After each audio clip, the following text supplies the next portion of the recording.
shifting out of 3D. In 3D, we have a ego that defends us against a dangerous world, because 3D is a dangerous world.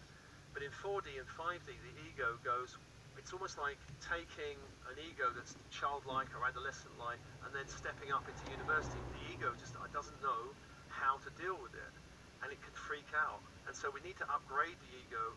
Everyone has different patterns. You know, a very common pattern might be pleasing, conforming, which I mentioned before. There might be issues of self-love and self-worth, which is very, very common for starseeds, especially if they've had families that are trying to berate them to become normal and fit in somewhere. So self-love, self-worth issues is where the ego starts internalizing negative voices from the environment, from the parents, from the university, from the education system. And we start to kind of have that going around in our system.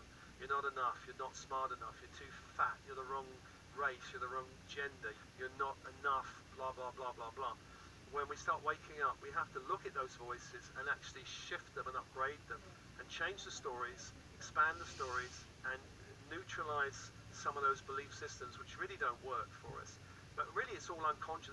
It's an all unconscious process. When we make it conscious, this is my life story, this is the beliefs I'm believing in, these are the kind of attitudes and programming that I'm living my life by. When we become aware of it, we can much more easily transform it.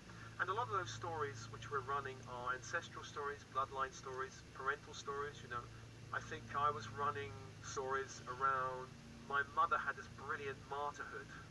You know, this I'm suffering, and look how much I'm suffering. And so I was running some story with her around trying to help and rescue my mother, which never worked out. And then I tried that with other people that worked out even worse. You know.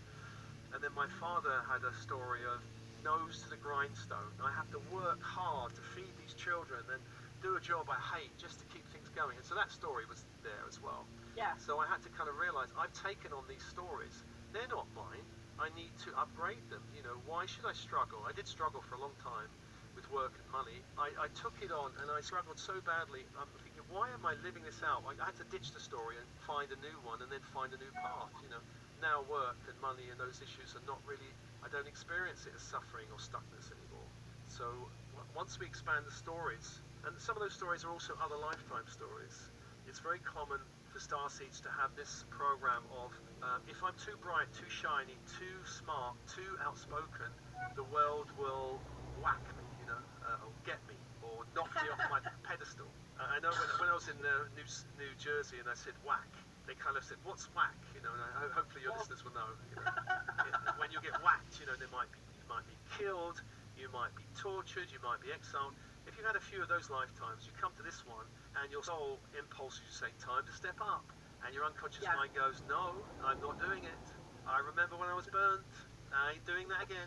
And so this is it's very common when people are asked to step out, there's a pattern of hiding. I don't want to be too visible. It's so common with starseeds. And I said, why not? Well, I have some vague fear something might happen. What? I don't know.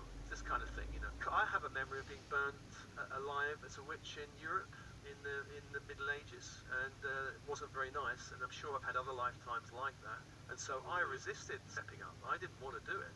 And it's very common for starseeds to come out of the spiritual closet. You know, are the men in black waiting for them with guns to zap them? You know, is Donald Trump going to knock on my door and arrest me? You know, or whatever. I can guarantee in this lifetime, for you in America, no one is going to get burned for stepping up. Yeah. No one. In fact, America's got a very small history of witch burning. I think Salem was one of the main ones, wasn't it? Yeah. You only had about 30, I think, killed there. In Europe, you know, in England, Scotland and Germany, you had probably maybe 100,000 people killed. So a lot were killed in Europe. Yes, I had a past life as well. I might have been right next to you, burned at the scene. Oh, okay. So I totally get you. Yeah. So it ain't very nice. So all starseeds have to get that one, and they have to get a sense of safety. It's all right to come out of the closet. And the forces that have been on the planet for thousands of years, which you could call them anti-light controlling forces, are still here. And of course our unconscious mind knows that.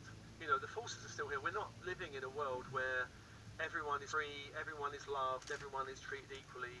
We're living in a hierarchical world where less than 1% of the population own huge amounts of money and have huge control over the planet. That's breaking down, but that's what we come to break down, that level of control. Actually, I must say, you're listening to America. when I come to America, I find the density, particularly around money, is much heavier.